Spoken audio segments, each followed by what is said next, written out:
Bonjour à tous et bienvenue dans Appétit. Alors aujourd'hui, nous allons parler de pigeonneaux, ce fameux volatile. Notre invitée, c'est Sandrine Giboreau qui va nous parler de pigeonnier d'Urfé. On part sur la commune de Saint-Étienne-le-Molard et c'est parti.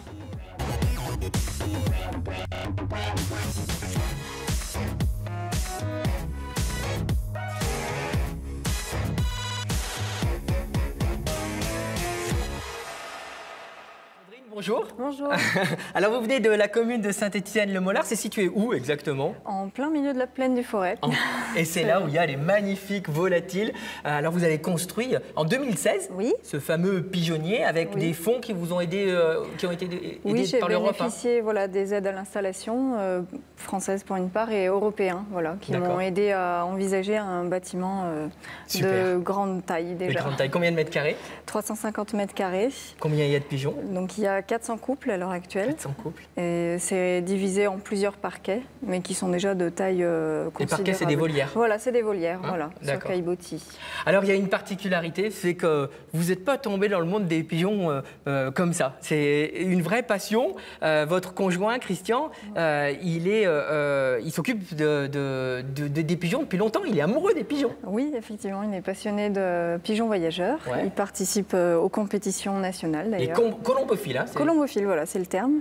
Et c'est lui qui m'a fait découvrir le pigeon que je ne connaissais pas. D'accord. Et donc, il aime ces pigeons. D'ailleurs, quand on va à Saint-Étienne-le-Molard, des fois, ils s'entraînent. Oui, on voit le vol passer au-dessus de la maison, oui, c'est vrai.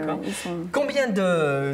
Il y a une association de colombophilie dans la Loire, et ça va à quelle distance? Alors, oui, il y a des associations.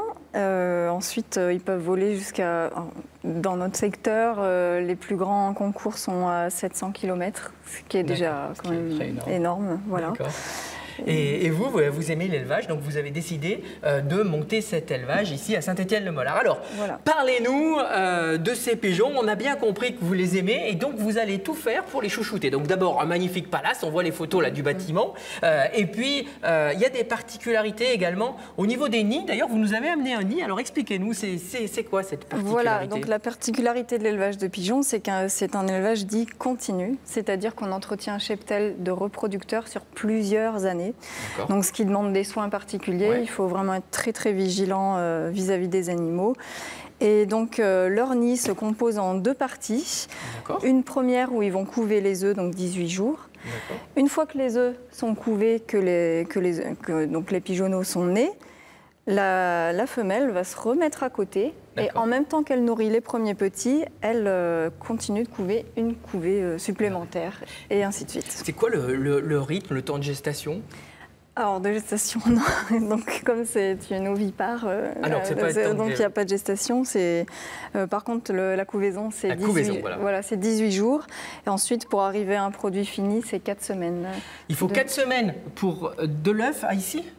Une fois l'éclosion, oui. Une fois l'éclosion. Voilà, de la naissance du poussin, en fait, jusqu'à la consommation, 4 semaines. D'accord. Comment s'appelle ce... Là, c'est de la paille, et puis là, c'est quoi? Oui, donc au fond, on a une litière de miscanthus, donc c'est une plante de la famille des roseaux. D'accord. Qui, alors, elle aussi met du temps à maturer. Voilà, puisqu'on la récolte au bout de 3 ans, je crois. Et en fait, ça fait un lit douillet pour les petits poussins. Et ça vient de la Loire, ça vient de Chambéon. Voilà, donc ça a été produit à Chambéon, donc à côté de chez moi aussi. Alors, on a dit que les pigeons, ils avaient de la place, ils étaient à l'aise, ils étaient chouchoutés, ils étaient stimulés aussi, parce qu'il faut produire. L'objectif, c'est de produire combien de pigeonneaux par couple? L'objectif, c'est 14 pigeonneaux par couple et par an. Vous n'y êtes pas encore? Non. Voilà. Non, je leur laisse un peu bien le temps quand même.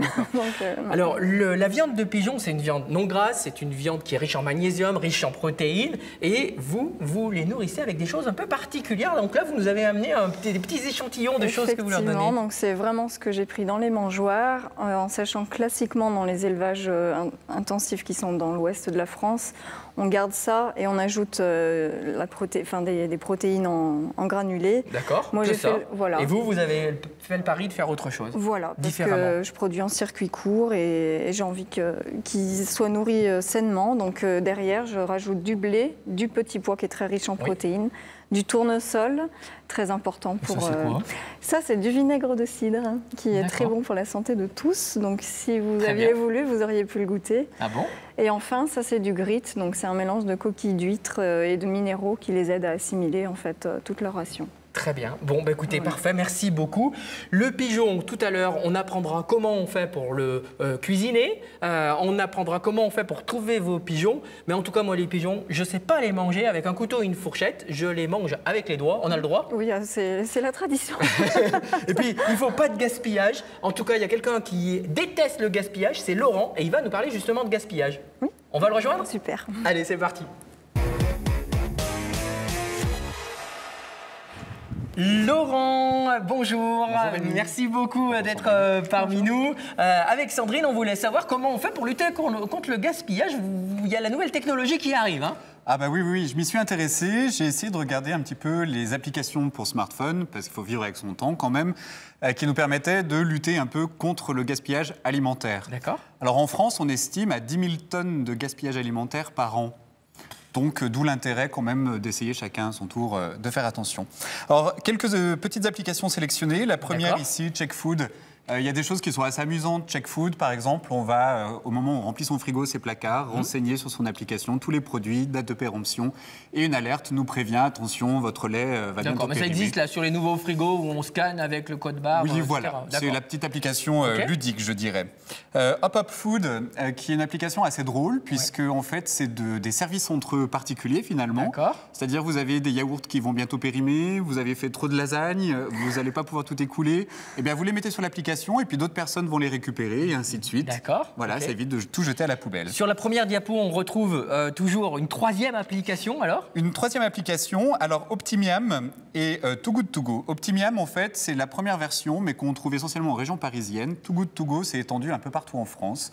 Et Too Good To Go, c'est une application qui est destinée aux particuliers pour récupérer ce qu'on appelle des paniers chez des commerçants qui, en fin de journée, vont vendre leurs invendus à des prix défiant toute concurrence. Mais quel commerçant? Le boulanger, oui, c'est pour ça que vous avez amené du pain, mais il y a quoi d'autre? Les fromagers, les restaurateurs? J'ai testé l'application pour 2,90 €. Je suis reparti avec 10 € de marchandises, des baguettes, du pain, des croissants aux amandes. Voilà. Mais ça marche que sur Saint-Étienne, ça marche pas à Saint-Just-en-Rambert, ça? Non, absolument pas. Ça marche à Saint-Just-en-Rambert. Ça va fonctionner en géolocalisation. Donc, on vous donne tous les commerces qui sont partenaires de l'application Too Good To Go. Saint-Just-en-Rambert, vous pouvez très bien aller au Chardon Bleu. Ah bon? Oui, qui propose certains invendus. D'accord. Et donc, l'application, elle est gratuite, téléchargeable sur les smartphones. Et ensuite, le soir, vous avez acheté tout ça. Au lieu pour 10 €, vous avez payé 2,90 €. 2,90 €, on règle directement sur l'application. Ouais, c'est assez intéressant. Alors après, il faut faire attention à pas trop tomber dans certains travers qui sont utilisés par des personnes peut-être un peu trop malhonnêtes. Too Good To Go devient un bon outil de communication. Ah oui, il faut des promos pas aussi. À faire de grandes promotions, histoire de se faire jeu. Connaître. Voilà. Super, Too Good To Go. Too Good To Go. Fait en français? C'est trop bon pour être jeté. Parfait. Laurent, un grand merci. Sandrine, on va découvrir dans quelques instants comment on fait pour cuisiner ces pigeons. Mais avant, il y a Morgane Crowe qui nous réserve un sujet pour savoir tout sur les pigeons de la Loire. C'est parti. Pour observer les pigeons sauvages, il faut être plutôt matinal. Dans la Loire, la chasse aux pigeons vient d'être ouverte et les chasseurs connaissent bien les différentes espèces. Les deux principales espèces de pigeons que l'on peut chasser en France sont le pigeon ramier, palombe pour quand on franchit pratiquement le sud de la Loire, hein, c'est un nom générique, ou le pigeon colombin, qui est un petit pigeon cavernicole qui niche dans des trous d'arbres. Après, on a une autre espèce, c'est le pigeon bisé, mais qui vit à l'état sauvage pratiquement uniquement sur les falaises de Corse et de Bretagne, et qui a donné sa forme domestique maintenant que l'on a en ville, qui est tout un peu bariolé, blanc, roux et bleu, et ça c'est le pigeon de ville. La chasse aux pigeons sauvages s'arrête au mois de janvier, mais dès la fin du mois d'octobre, on n'en trouve plus dans notre département. Ils ont besoin de chaleur, alors ils migrent dans le sud de la France, puis dans le sud de l'Europe. En ce qui concerne le goût, pour nos papilles, la saveur est-elle la même entre les pigeons sauvages et ceux élevés dans des volières? Pas vraiment, selon ce passionné d'oiseaux migrateurs. Un pigeon sauvage, un pigeon domestique n'a pas du tout la même chair. Il y en a un qui est sauvage, qui vole, qui passe sa vie à voler, l'autre qui passe sa vie dans une cage. Donc c'est pas le même goût, c'est pas la même fermeté, c'est complètement différent. C'est deux choses qui sont très bonnes, mais avec des conditions de cuisine qui sont quand même un peu différentes. Maintenant, vous savez tout sur les pigeons dans la Loire. À vous de voir comment vous souhaitez les déguster. Alors, Sandrine, les pigeons, on a bien compris qu'ils vivaient dans un climat bienveillant pour pouvoir... le bien-être de l'animal, c'est votre priorité. Où est-ce qu'on peut retrouver ces produits? Combien ça coûte? Combien ça pèse? On veut tout savoir. Alors. Donc, pour un pigeonneau, là, ils font dans les 500 grammes environ. On sait qu'ils nourrissent 2 personnes. C'est pour 2 personnes. Et ils font une vingtaine d'euros le kilo. D'accord. Donc, voilà. On est à peu près à 10 euros un pigeon pour 2 personnes. Voilà. Où est-ce qu'on peut retrouver vos pigeons alors? Donc, dans plusieurs magasins de producteurs, à Saint-Priest, Balbigny, Vauche, Montbrison, également sur le marché maintenant, donc en plus c'est moi directement. Quel marché? Montbrison le samedi matin. Ah, sur le marché de Montbrison, bah, super. Voilà, et sur place en me téléphonant pour commander. Donc je vous accueille le vendredi. C'est aussi l'occasion d'échanger puisqu'on a la visibilité sur l'élevage. Super, donc le vendredi, on voit Christian qui s'occupe de ses pigeons en même temps. Et du coup, c'est quand même mieux de réserver avant? Oui, ils sont frais vos pigeons, hein? Oui, ils sont toujours frais. Il y a un numéro là sur l'étiquette, c'est la direction départementale de la protection des populations, c'est ça? Tout à fait, c'est énorme. Oui, c'est mon numéro d'agrément. Donc ça veut dire que je suis bien déclarée. Alors, Sandrine, le pigeon, c'est génial. Il y a une particularité, les mineurs élevaient avant, souvent, donc sur Saint-Étienne, les pigeons. Pourquoi en fait? Justement parce qu'ils nécessitaient peu de place en fait, puisqu'ils avaient la possibilité de voler. Donc on leur réservait seulement une cabane pour nicher. Et le fameux pigeonneau avec des lardons et des petits pois, ça reste culte quoi. Moi, oui, petit-fils de mineur, moi, je mange encore ça à la maison. Oui. Pourtant, il y a plein de choses à essayer. Vraiment, le burger pigeonneau foie gras. Oui, pourquoi pas. Il y a des choses super faciles, c'est faire une marinade avec du miel et du soja, et puis on le coupe en petits morceaux sur la plancha. Voilà, oui. Alors ça, c'est vraiment un régal.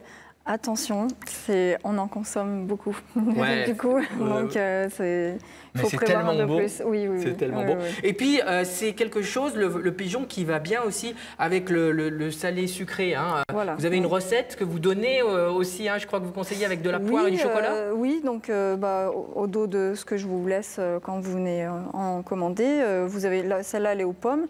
Mais effectivement, il y a plein de recettes sur mon site internet à essayer, dont au chocolat, qui est vraiment, elle est étonnante. Eh ben super. Merci beaucoup. Alors votre site internet, comment ça s'appelle votre site internet? Je l'avais noté sur mon bout de papier. Le pigeonnierdurfé.fr. Tout simplement. Voilà. Parfait. Bon, merci beaucoup Sandrine Gibourot. À très bientôt sur les commerces. Vive les pigeons Made in Loire. À très bientôt et régalez-vous.